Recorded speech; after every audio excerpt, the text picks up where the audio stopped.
Bonjour à toutes et à tous, bon réveil, bienvenue sur Info Hebdo de ce samedi 20 juin de l'an 2026 qui s'intéresse au projet de loi de finances rectificative notamment et également aux attaques à Niamey avec la prompte réaction du gouvernement du Bénin. Chers amis internautes, pour le décryptage de ce samedi, je serai avec Rachidi Ojo, qui est expert en communication politique et publique.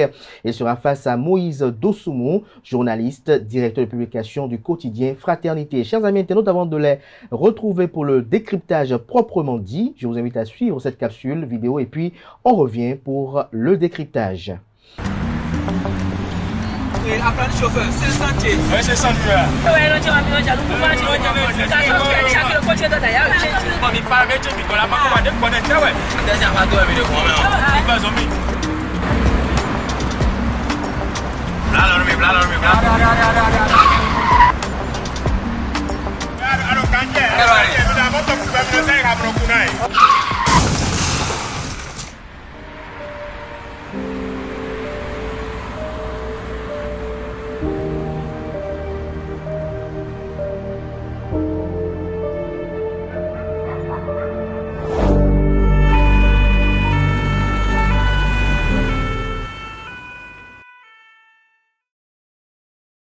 Ensemble, disons oui à la courtoisie au volant. Stop à l'excès de vitesse, à la distraction au volant et à l'incivisme sur la route. Tu viens d'avoir le bac ou tu veux te reconvertir dans un domaine d'avenir, faire le choix du numérique et rejoindre l'école supérieure d'administration, d'économie, de journalisme et des métiers de l'audiovisuel ESAE. De nouvelles filières sont disponibles dès cette rentrée: informatique et multimédia, informatique industrielle et maintenance, réseau informatique et télécommunications, système informatique et logiciel, sans oublier les filières initiales: administration générale, administration des finances, administration des affaires, sciences juridiques, sciences économiques, sciences de gestion, journalisme et métiers de l'audiovisuel. ESAE est disponible sur 4 sites: Cotonou-Badjoumendé, Cotonou-Akpakpa, Abomey-Calavi et Parakou. Pourquoi choisir l'ESAE? Des formations conçues pour le marché de l'emploi, des enseignants expérimentés et passionnés, des infrastructures modernes avec équipement de pointe, des opportunités de stage et d'emploi garanties. Les inscriptions sont en cours et les places sont limitées. Ne rate pas ta chance,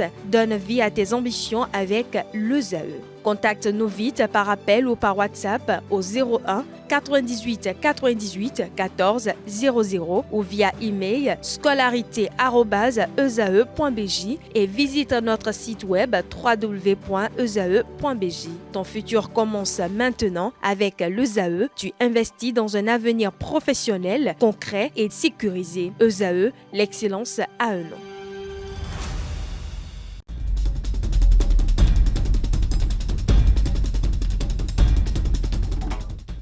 Le décryptage du jour, comme je l'ai annoncé dans le sommaire de cette émission. Rachidi Ojo, bonjour. Bonjour, Abdelkader Achio. Merci d'avoir accepté l'invitation, merci d'être là ce matin. Moïse Dosoumou, bonjour.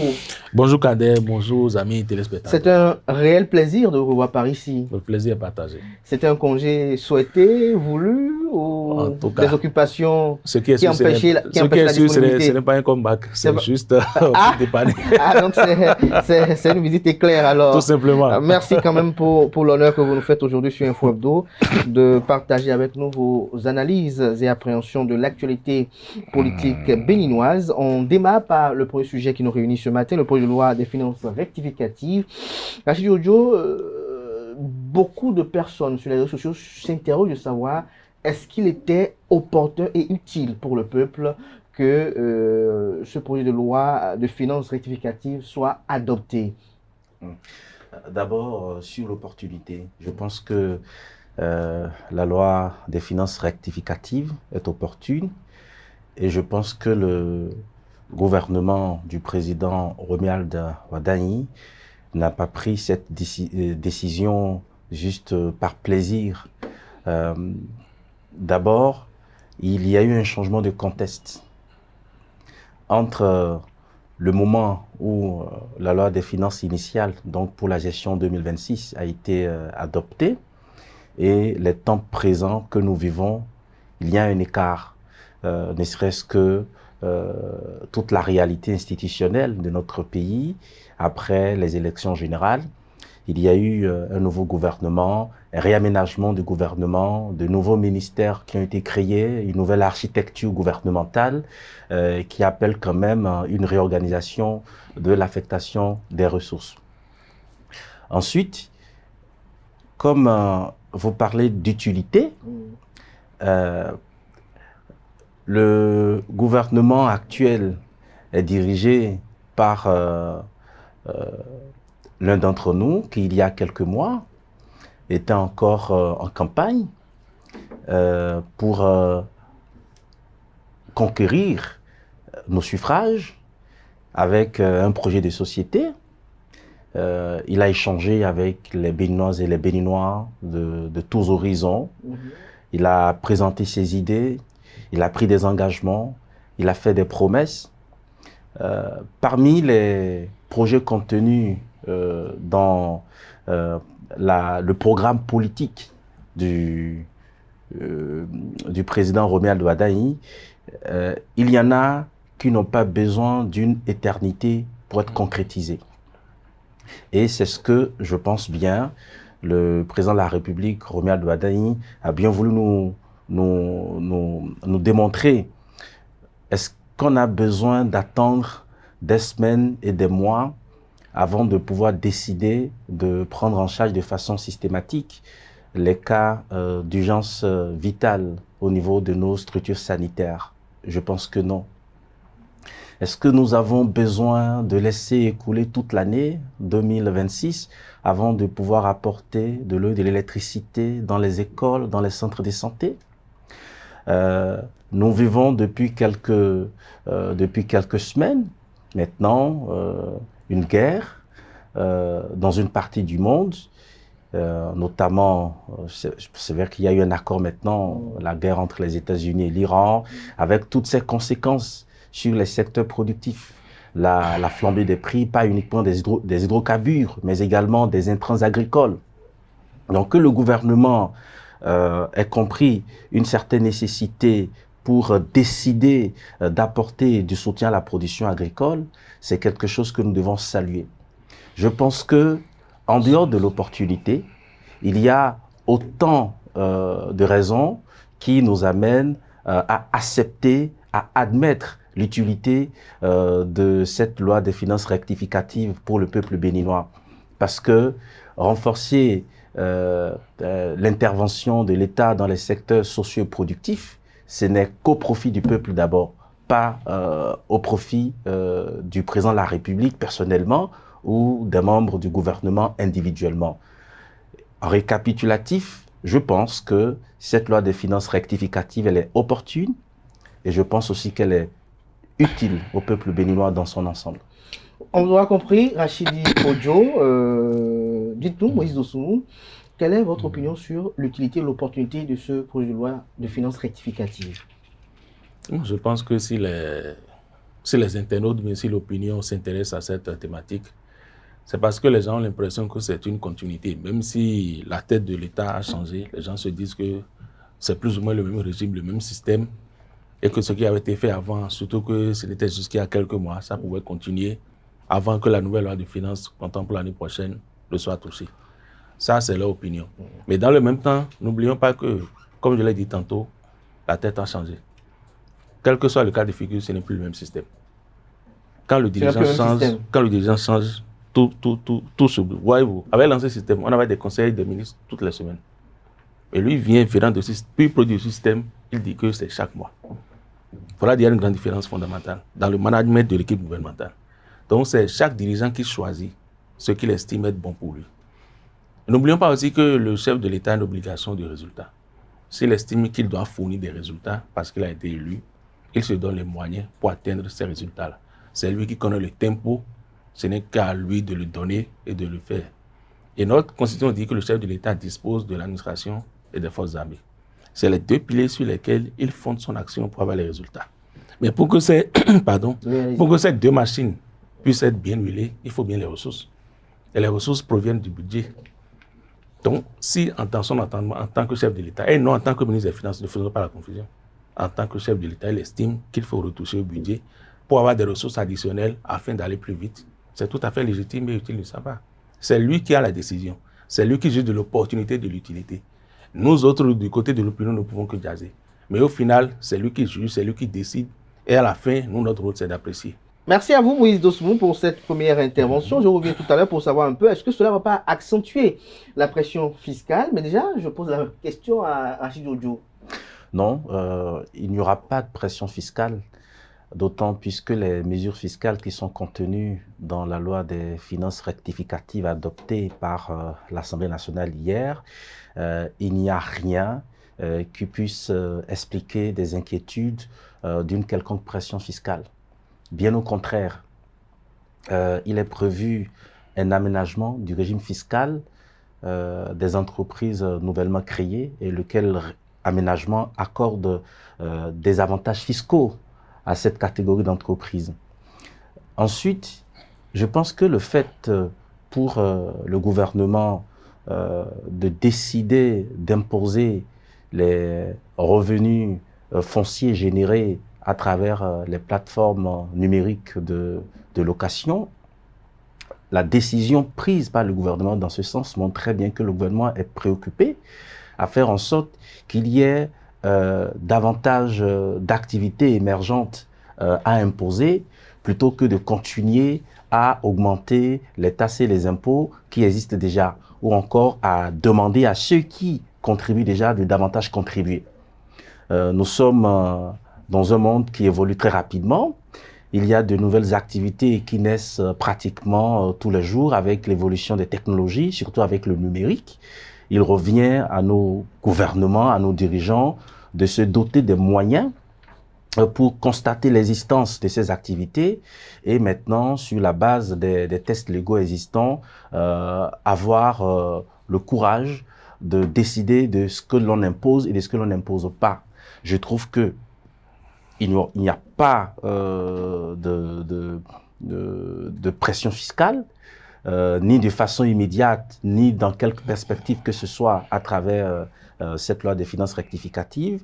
Et je salue d'ailleurs la décision prise par le gouvernement de faire en sorte que les acteurs, les entrepreneurs numériques qui gagnent de l'argent à travers la location via les plateformes numériques puissent aussi contribuer à l'effort national. À hauteur de combien? Non, je pense que ce sont des détails que vous pourrez voir après avec le directeur général des impôts. Mais c'est déjà bien que des entreprises, qu'elles soient résidentes ou étrangères, mais qui gagnent de l'argent en exerçant des activités qui impliquent des acteurs béninois, qui impliquent une certaine présence sur le territoire béninois, il est normal, il est judicieux que cette catégorie d'acteurs qui jusque-là ne contribuent pas puisse être aussi amenée à contribuer à payer des impôts. C'est une très bonne chose. Moïse Dosmou, on parle de rectification, correction. Et quand on parle de correction, c'est qu'on veut bousculer un peu les habitudes, on veut revoir un peu les choses. Les gens s'interrogent de savoir, est-ce que cette revue des choses ne va pas générer une pression fiscale? Bon, je ne serai pas aussi formel que Rachidi. Ce que je sais, c'est qu'il y a quand même des ressources additionnelles de plus de 300 milliards qui sont ajoutées au budget. On est passé de 3 700 milliards à 4 000 milliards et quelques. Est-ce qu'il y a une pression fiscale? Je ne serai pas formel. Mais quand vous voyez les secteurs dans lesquels, disons, le fisc sera plus regardant, c'est-à-dire les ventes en ligne, les plateformes digitales de paiement et tout ça, c'est des domaines où l'activité économique est très attractive. En plein essor aujourd'hui. En plein essor où tout le monde utilise pratiquement ces moyens-là. Et nous savons qu'en dessous, c'est-à-dire en filigrane de ces plateformes digitales, ce sont les banques. Ce ne sont pas les réseaux GSM comme nous le voyons. Les réseaux GSM sont en partenariat avec les banques pour faire cette activité purement bancaire, purement financière. Oui. Donc en dessous, il y a les banques et le réseau s'associe à elles. Donc il y aura quand même un prélèvement fiscal qui sera opéré sur ces activités-là. Mais est-ce que ces prélèvements seront dans l'ordre d'instaurer une pression fiscale? Je ne saurais le dire actuellement. Mais ce qui est sûr, l'impôt permet à l'État, surtout à un État comme le nôtre, qui n'a pas beaucoup de ressources, de mobiliser beaucoup de moyens pour mettre en œuvre ces activités. Mais l'impôt, même s'il est contraignant, ça ne veut pas dire que c'est un couteau qui est sur la gorge de ceux qui doivent le payer des imposables. Tout se négocie. Tant qu'il y a la bonne foi, tout se négocie. Et je pense qu'en son temps, quand ces mesures seront mises en œuvre, si tant qu'elles accentuent la pression, si tant que la pression est soutenable, les intéressés pourront se rapprocher de la direction des impôts pour essayer de négocier afin d'alléger un peu cette charge-là. Cette charge-là. Monsieur Diop, vous voulez réagir? Non, je voudrais juste peut-être compléter à la suite de ce que vient de dire Moïse Dosunmu, que oui, bien qu'il y ait eu une augmentation des charges à l'intérieur de cette loi rectificative des finances, il y a quand même que un certain nombre de crédits qui n'ont pas été consommés au 31 mai 2026 ont été réaffectés. La preuve, les dépenses de personnel ont connu une baisse de près de 68 milliards. Ça suppose quoi? Bien que nous ayons de nouvelles dépenses à faire, il y a eu en quelque sorte des réserves que l'on a pu tirer de ce qui n'a pas été consommé ou d'une certaine restructuration de l'activité gouvernementale. Et que les nouvelles dépenses qui s'imposent à l'État ne seront pas greffées nécessairement sur la recherche de la collecte d'impôts auprès de telle ou telle autre entreprise. Et en dehors de ça, je pense qu'il faut peut-être s'étendre un peu sur ce quoi compte le gouvernement pour pouvoir financer les nouveaux investissements qui sont prévus aussi bien dans les secteurs sociaux que productifs. C'est que au même moment qu'on parle de l'aménagement du régime fiscal pour certaines entreprises, qu'on parle de l'imposition de certaines activités, parce que tout à l'heure, ce dont parle Moïse Dosunmu, ce n'est qu'un pan, au fait, de l'activité numérique. C'est en fait ceux qui sont les entreprises dont les activités dépendent nécessairement des banques ne sont pas toutes celles qui sont concernées. Parce qu'ici, il y a, peut-être qu'on ne le constate pas, les appartements meublés aujourd'hui, vous voyez comment ils ont poussé dans Cotonou et dans la grande ville comme des champions. Et pour ceux qui font un peu de l'observation, on peut constater que à un certain moment de l'année, tous ces appartements sont occupés et que forcément, il y a quand même une activité qui fonctionne, qui marche, qui doit intéresser le fisc. Mais au même moment aussi, il y a eu une révision des tarifs de cession du patrimoine privé de l'État et des collectivités territoriales. Donc, le gouvernement a essayé d'identifier vraiment un certain nombre de sources de revenus complémentaires pour pouvoir financer l'obligation d'investir dans un certain nombre de secteurs. Et moi, je pense que pour ça, vraiment, les contribuables n'ont pas à craindre quoi que ce soit. Nous avons le devoir peut-être de le dire parce que chaque fois qu'on parle de la loi des finances rectificatives ou du budget général de l'État, parfois on constate que les entrepreneurs sont craintifs, sont parfois frileux. Est-ce que ces craintes ne sont pas légitimes? C'est ça que je suis en train de vous dire. Les craintes deviennent légitimes si l'information n'est pas détenue par les personnes qui expriment des craintes.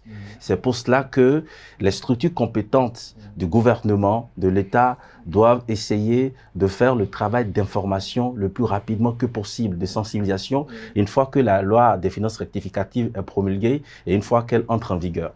Voilà. Alors, l'autre interrogation que beaucoup se posent, pour ne pas dire l'autre préoccupation, lorsqu'on a appris l'adoption de cette loi rectificative des finances, c'est de savoir est-ce que les parlementaires ont véritablement compris l'essence de ce projet de loi ou il s'agit d'une adoption expéditive? Je ne suis pas parlementaire, donc je ne suis pas dans leur esprit ni dans leur tête pour savoir si ça a été un vote expéditif ou s'ils l'ont compris. Mais ce que je sais, c'est que le projet de loi de finances rectificative... C'est vrai qu'on a vu des retransmissions directes. Moi, je n'ai même pas suivi. C'est d'abord allé au niveau du Conseil économique et social, qui a formulé 14 recommandations. Ensuite, c'est venu au niveau de la Commission des finances, présidée par Gérald Benoît, qui a quand même fait un amendement qui a été pris en compte par le ministère des Finances. Donc, si la Commission des finances de l'Assemblée nationale a pu étudier le texte et a fait des amendements et a proposé le vote en plénière, c'est qu'il y a déjà un travail qui a été fait. Le texte n'a pas été voté tel qu'il a été reçu du gouvernement. Donc, il y a déjà un travail qui a été fait. Et en plénière, je suppose que les députés ont validé. Enfin, on donne des appréciations avant de valider. Donc, a priori, on peut estimer que les sachants, parce que tous les députés ne comprennent pas tous les rouages d'une loi de finances, tous ne sont pas des fonds des finances publiques. Mais au moins, on peut supposer que la Commission des finances, qui a d'ailleurs mis un amendement, a compris le texte elle a fait comprendre aux collègues députés. Aux collègues députés, donc on peut conclure qu'il n'y a pas eu adoption expéditive. Non, pas du tout.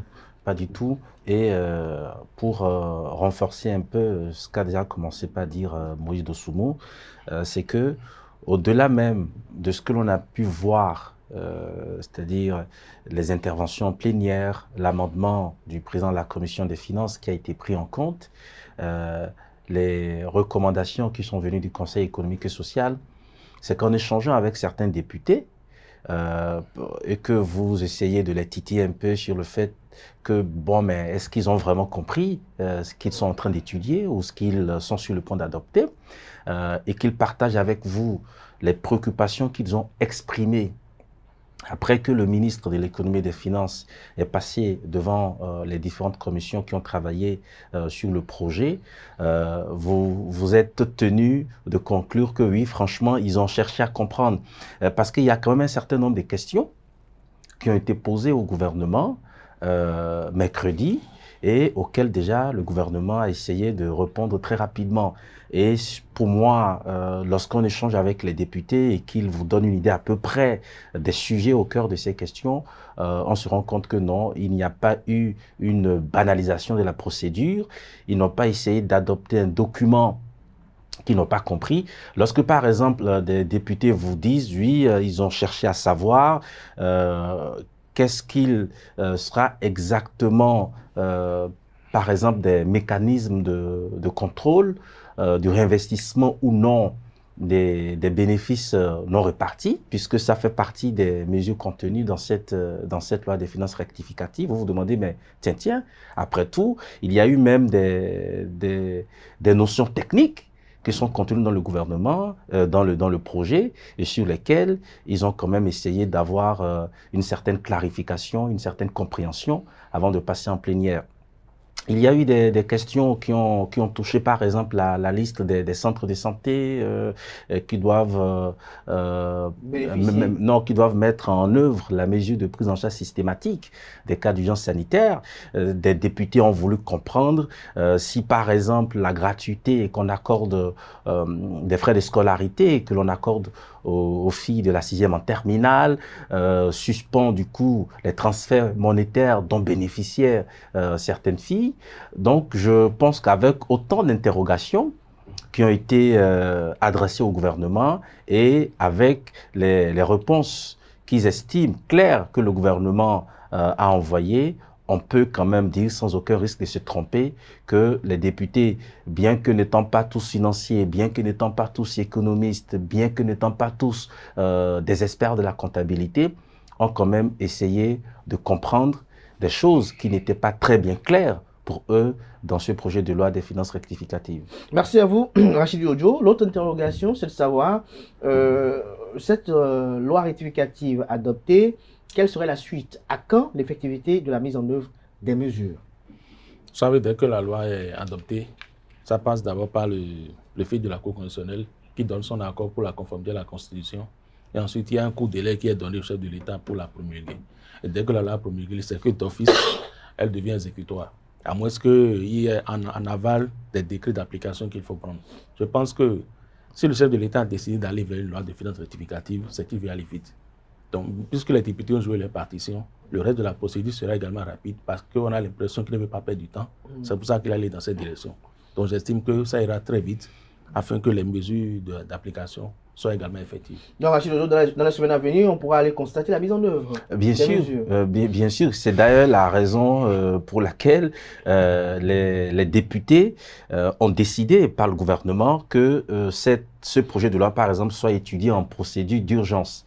Parce que le gouvernement a transmis, mais les députés, une fois qu'ils ont pris connaissance du contenu et qu'ils y ont découvert l'opportunité pour le peuple béninois, l'intérêt général que préserve cette initiative du gouvernement, les réponses que ce projet de loi apporte à un certain nombre de besoins, à un certain nombre de demandes sociales, ils n'ont pas hésité eux-mêmes à prendre l'initiative d'étudier la loi en procédure d'urgence. Et si nous avons déjà pris par une telle procédure pour arriver à l'adoption, c'est qu'une fois que la loi est applicable, les mesures qui sont contenues, les effets seront ressentis de façon systématique par tous nos compatriotes qui sont concernés, qui sont ciblés par les différentes mesures qui sont contenues dans cette loi. Qui sont contenues dans cette loi. Merci à vous, Rachid Ojo, merci à Moïse Dosoumou. L'autre sujet qui a fait l'actualité cette semaine, c'est les attaques au niveau de l'aéroport de Niamey et la prompte réaction de Cotonou. Moïse Dosoumou. Je suis convaincu qu'il y a une faille au niveau de cette infrastructure aéroportuaire, parce que c'est la seconde attaque qui date de cette année 2026. La première, c'était en janvier, c'était une attaque d'envergure. Elle a été repoussée, maîtrisée. Cette fois, elle est un peu plus minime, mais n'empêche, elle a quand même fait près d'une quarantaine de morts et des blessés et tout ça. Et quand on voit la sensibilité de l'infrastructure qui est attaquée, je dirais en parenthèse aussi facilement, c'est qu'il y a vraiment une grosse faille qu'il va falloir que le régime nigérien vraiment veille à corriger le plus rapidement possible. Parce qu'un aéroport, c'est la porte d'entrée dans un pays. C'est une des portes d'entrée dans un pays. C'est tellement sensible, c'est un élément de souveraineté. Il faudra veiller à ce qu'il ne soit plus attaqué comme ça a été le cas.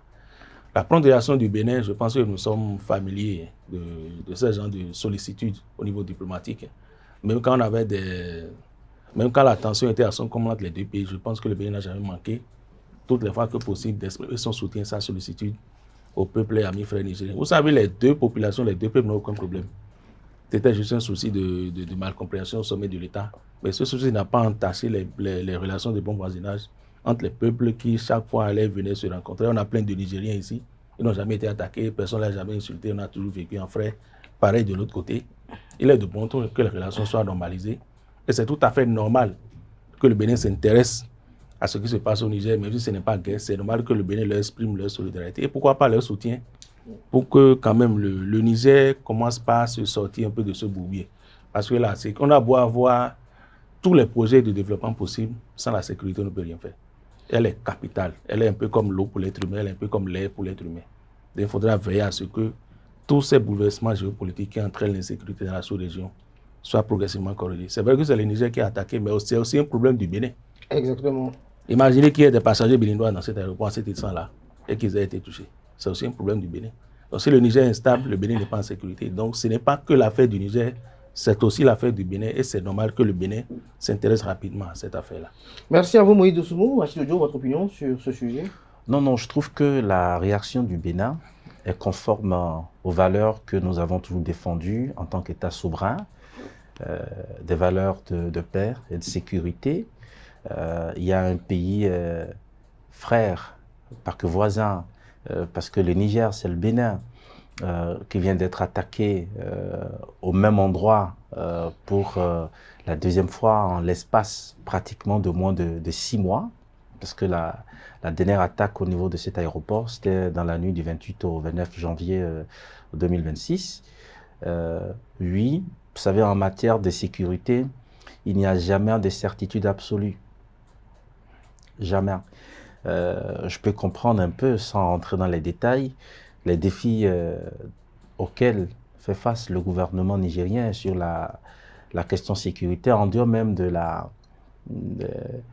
menace terroriste, quand vous avez un vaste territoire à administrer, comme celui du Niger, lorsque parfois le gouvernement doit faire face à un certain nombre de réalités existentielles pour son peuple, lorsqu'il y a tellement de priorités dans un pays comme le Niger, on peut voir rapidement que oui, il y a des failles, mais pas pour autant que les autorités nigériennes peut-être ne continuent pas de se questionner sur les mesures à prendre. Non, bien sûr, c'est évident. Qu'est-ce que vous pouvez même faire? Il n'y a même pas de vie sans la sécurité. On ne peut rien faire s'il n'y a pas la sécurité. Vous ne pouvez rien planifier. Aucun projet ne peut être planifié si la sécurité n'existe pas. Cette solidarité exprimée par le Bénin nous ressemble. Nous sommes un peuple pacifique et comme l'a dit Moïse Dossoumu, même pour la première attaque, nous avons eu pratiquement la même réaction à quelques nuances près. L'essentiel, c'est d'exprimer notre solidarité, notre soutien et de dire au peuple du Niger que le Bénin se tient toujours debout aux côtés du peuple nigérien et aux côtés des autorités pour, en temps opportun, apporter sa contribution à la résolution de ce problème-là. De toutes les façons, nous sommes aussi concernés. Et parce que les mêmes qui sont en action au Niger essaient aussi de nous défier par moment de notre côté. Et comme l'a dit le président Romuald Wadagni pendant la campagne, et comme il l'a réaffirmé aux autorités nigériennes lors de sa récente visite à Niamey, nos deux États doivent continuer à travailler, coopérer, mutualiser les ressources pour faire en sorte que nous puissions venir à bout de ce phénomène-là. Merci à vous, Rachid Ojo. Mais il y a quand même une interrogation. En janvier, lorsqu'il y avait eu quand même cette première attaque, le président de la République du Niger avait attaqué, ou indexé, j'allais dire même, Patrice Talon et bien d'autres. Mais pour cette attaque-là, on n'a pas eu droit à cela. Est-ce que cela résulte des actions engagées par l'administration Wadagni depuis son installation pour la normalisation des relations entre Cotonou et Niamey? Non, je pense que les deux États, et plus précisément l'État du Niger, a compris que le temps de la discorde est passé et qu'il faut vraiment œuvrer pour la paix, pour la cohésion, comme ça a toujours été le cas. Je pense que le Niger l'a compris. Elle a si bien manifesté. Vous voyez comment notre chef d'État a été accueilli à Niamey, avec toute la ferveur populaire, tout ce qui a été autour. Donc je pense que le Niger a fermé la page des attaques et des guerres inutiles contre le Bénin. Et ça se ressent dans leurs faits et gestes depuis que nous avons un nouveau chef de l'État. Je pense que cette histoire est définitivement derrière nous. Il va falloir travailler à renforcer ça, à ce qu'on soit beaucoup plus en cohésion. Si le chef de l'État nigérien n'a pas senti le besoin cette fois-ci de faire une sortie pour attaquer les pays voisins, c'est qu'en lui-même il a compris que peut-être le problème se trouve au niveau du Niger et qu'il va falloir arrêter de regarder loin alors que le souci est juste à côté. Je pense que ça doit être ça. De loi coulée sous le pont et il faut aller de l'avant. Il faut aller de l'avant, Rachid Ojo. C'est exactement ça. Il y a un temps pour les guerres, il y a un temps pour les attaques. Il y a aussi un temps pour la coopération, pour se remettre en cause, pour essayer de faire les choses normalement. Il y a un processus de réchauffement des relations entre le Bénin et le Niger qui suit son cours. Le rapport du comité mixte.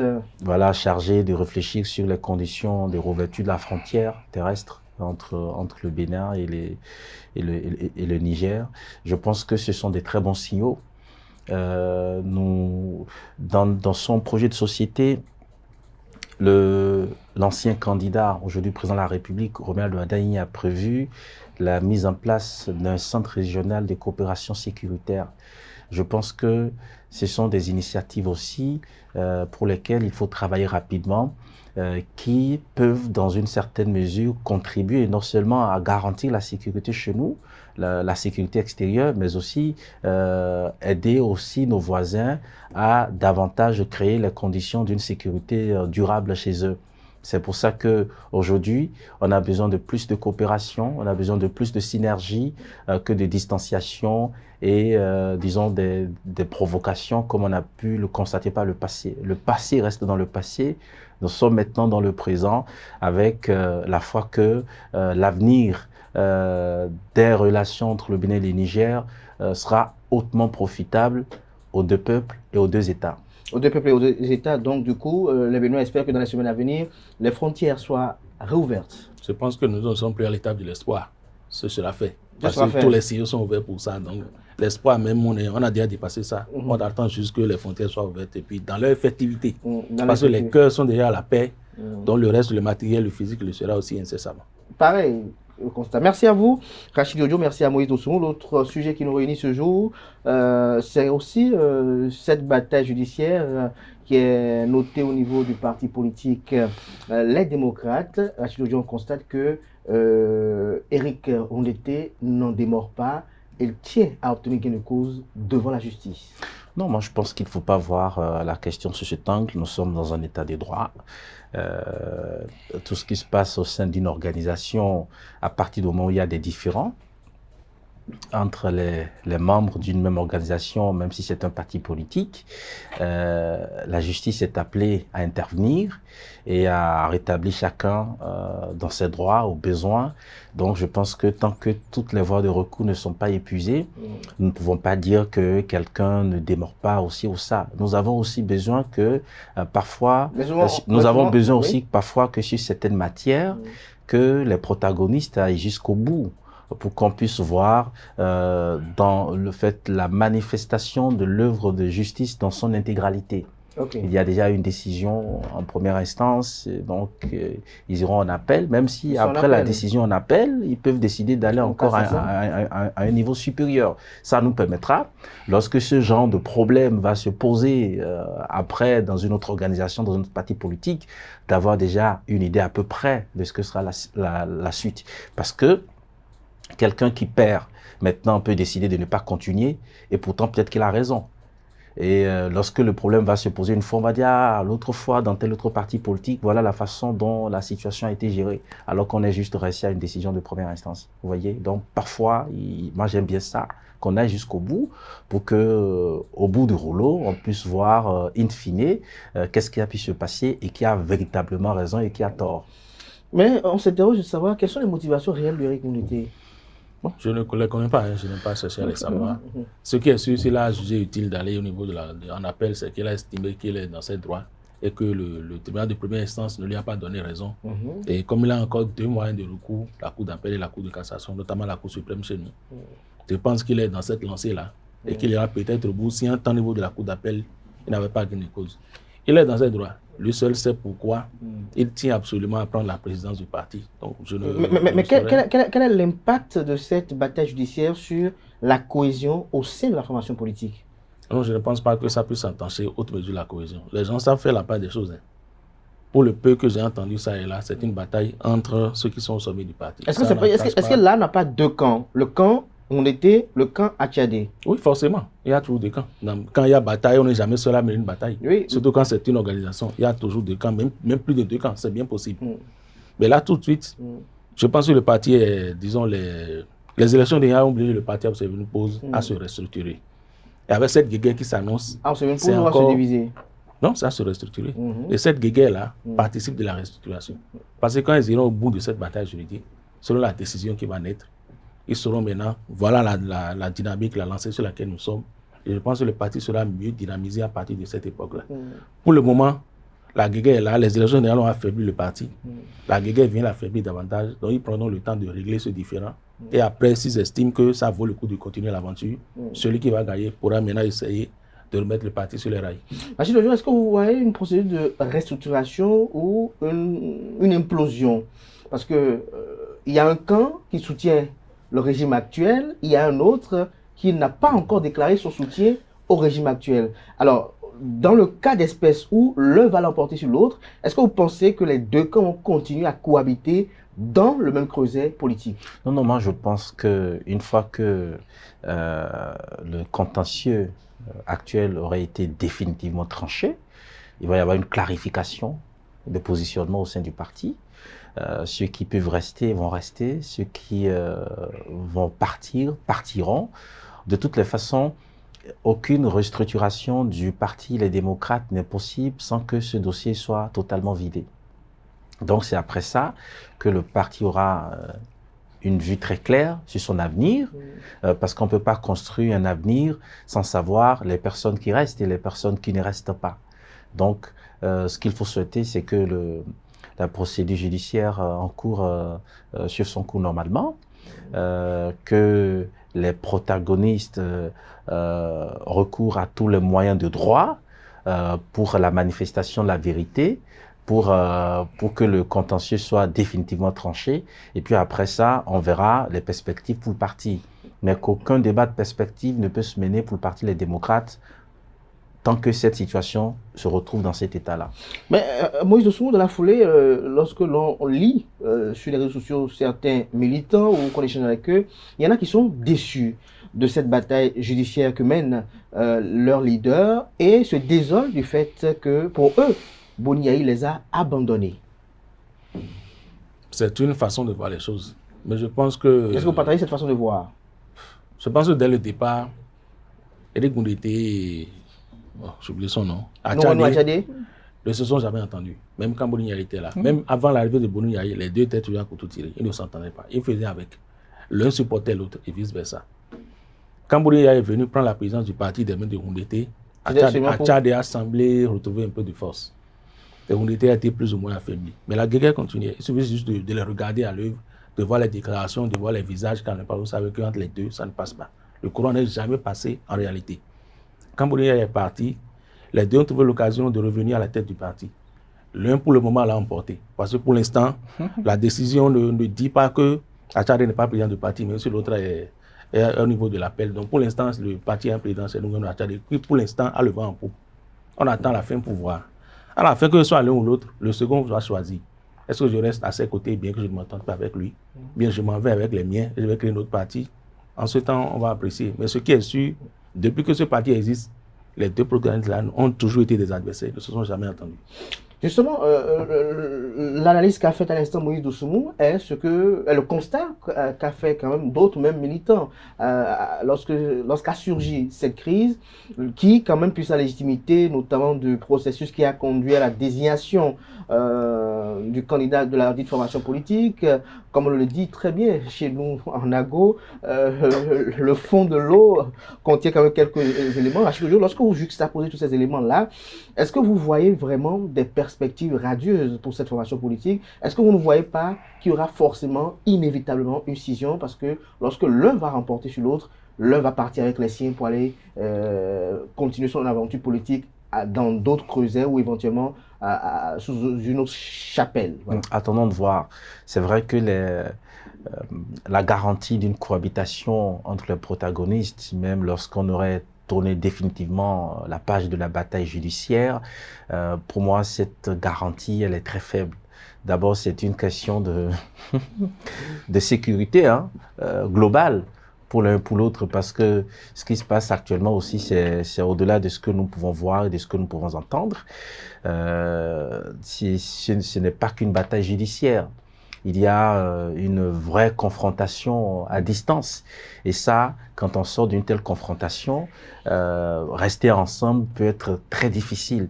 Mais aussi, ils peuvent se mettre après au-dessus de la mêlée, comprendre que dans la vie de toute organisation, il y a des moments où des acteurs majeurs peuvent ne pas être d'accord, peuvent s'affronter, et aussi peut-être des moments où ils peuvent développer des capacités pour continuer à rester ensemble dans l'intérêt supérieur de l'organisation, du parti politique.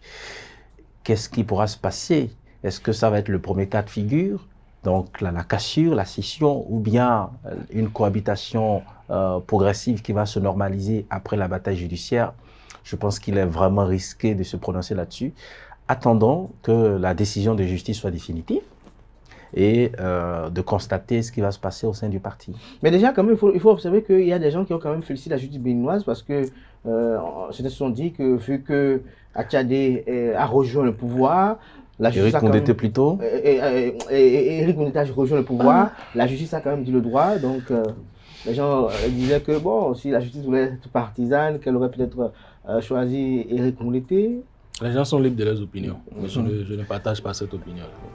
Merci à vous, Moïse Doussoumou. Merci à vous, Rachidi Odio, pour ce moment d'échange.